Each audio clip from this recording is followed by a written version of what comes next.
Hello everyone, I am Shitanshu from Dream Abroad, and man, am I feeling great to be back in front of the camera. Really excited, it's been more than a month. So today in this video, we'll be talking about Prime Minister Justin Trudeau's master plan for Canadian immigration. Which way is the Canadian immigration actually heading to in 2022 and the years after that? Justin Trudeau has issued a mandate to the Canadian Immigration Minister, and in that mandate he has laid out some points which should be the focus areas for the Immigration Minister in the upcoming years, especially 2022. So what actually is this mandate letter? What are those important points that he has brought to the attention of the Immigration Minister? We'll talk all about that in this video. So if you're interested, stay tuned. Okay guys, before I start this video, I quickly want to tell you about the third and the last vlog from my India trip, where I actually fulfilled one of my dreams. I traveled to Canada with my wife and my parents, a lifelong dream finally fulfilled. That vlog is finally up now.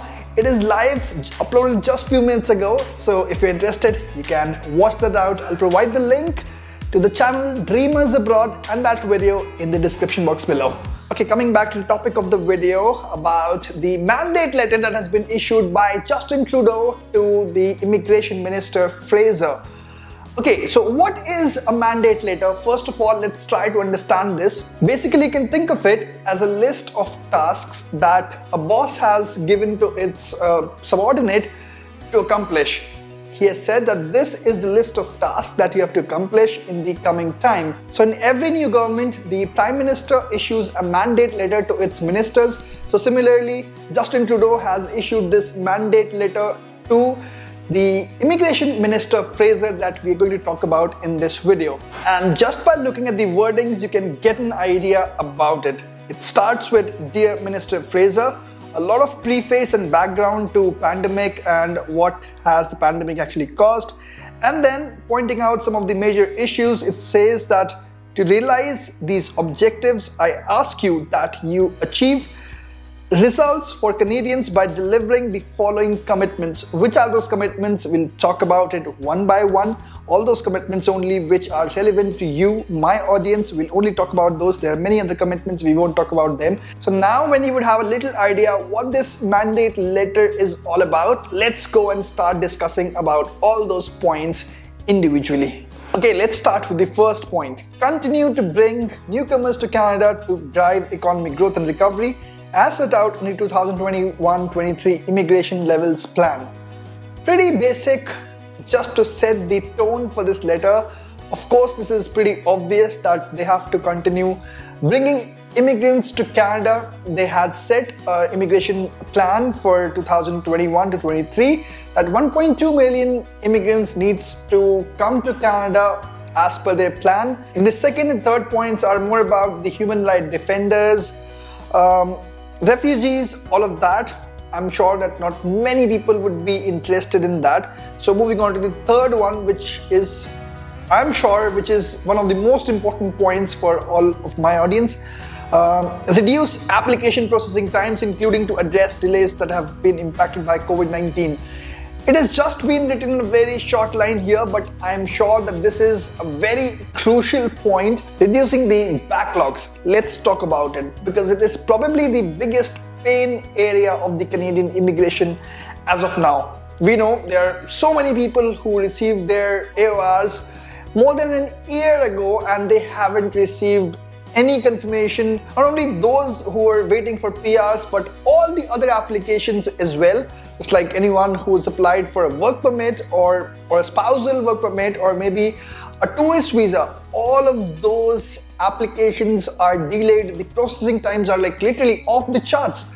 And this is an obvious concern. This point was actually mentioned in the manifesto of the Liberals, of the Conservatives, of the NDPs, all the parties.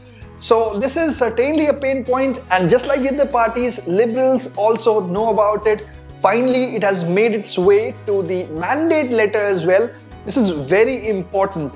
Okay, the next point is about family reunification. It's a very important topic for them because all those people who were permanent residents earlier, they immigrated from some other country, they become the Canadian citizens now, they are their vote bank, and now they marry someone in their home country. So obviously they are worried about family reunification, about reuniting with their family after getting married. They have been telling this since last couple of years that they want to make that application online, but somehow the other reason they haven't been able to do that. So yes, that point is also very important for them. Work to strengthen family reunification by introducing electronic applications for family reunification. Again, they have repeated this and they have repeated it in the past as well. They haven't been able to achieve it. I'm sure that in the next year they would try their best to achieve this point. And implementing a program to issue temporary resident status to spouses and children abroad while they await for the processing of their permanent residency application. So this is very crucial. If something like this is actually implemented, I am sure it would make a lot of people very happy. It's very difficult for all those spouses and children who are living abroad to actually get a visa while their permanent residency application is in progress. Okay, now the next point is about the citizenship fee.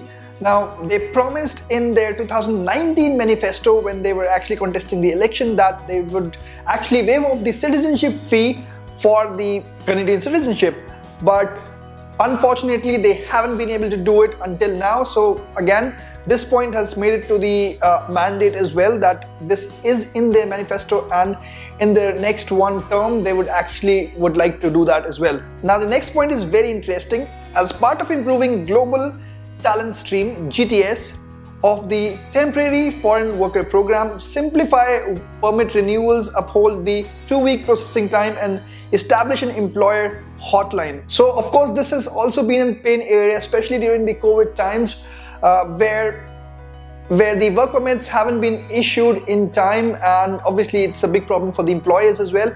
So this is again been mentioned in the mandate letter. Now I would skip the next couple of points. I'm sure it won't interest many people. Then the next point after that is expand pathways to permanent residence for international students. So this is very crucial. I'm sure this would bring smile to all those people who are planning to study in Canada or are already studying, because it is in their mandate letter. They want to expand pathways to permanent residence for international students and temporary foreign workers through the express entry system. And we have seen a lot of it in 2021 with TR to PR and couple of other measures like CEC draws only. We have seen all of that in 2021, so I don't want to repeat all of that. So they want to continue that path as well. So I'm pretty sure that 2022 and 23 at least would be a great opportunity for all those people who want to study in Canada. I am sure there would be more pathways to permanent residency for all of those people in the coming years. Now the point after that is something to do with the skilled refugees. So again, I would skip that and I'll talk about the last point, which is about ensuring that immigration better supports small and medium-sized communities that require additional immigrants to enhance their economic growth and social vibrancy. Now this has again been a pain area because all the immigrants, mostly I would say, not all, most of the immigrants actually come to regions like GTA and Vancouver. So places like Toronto, Ottawa, Montreal, Vancouver, all these famous cities, they're getting more crowded when the remote areas still need much more immigrants than these areas. So they want to emphasize on that. They want people to move to these areas as well. So that is the reason why they actually want to promote some new programs, and they have said that this will include expanding the rural and northern immigration pilot program. We've talked about it in the previous videos. If you want to check it out, you can check those videos out.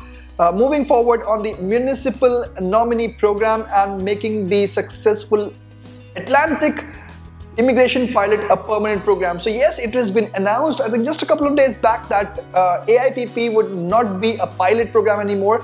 Starting 1st January 2022, it would be a permanent program. It won't be a pilot program anymore. So they want to take this path forward. AIPP would be a permanent program, but they want to bring similar programs like these. they want to actually bring this nominee programs to the municipal level. You can understand that how crucial is it for them to bring immigrants to those remote areas as well, so that if they have their opportunities, let's say somewhere in Saskatchewan, in that particular municipal location, then that municipal authority may actually have its own immigration program to bring in immigrants from India. You know, how awesome would that be? So they have plans like that, but it would certainly take time, and probably out of all of these, the most important for them would be reducing the backlogs. Now, I'm pretty sure that there are so many people out there who still have questions. If you're still there, if you've made it almost to the last of the video, you would think about, they haven't talked about the all program draws.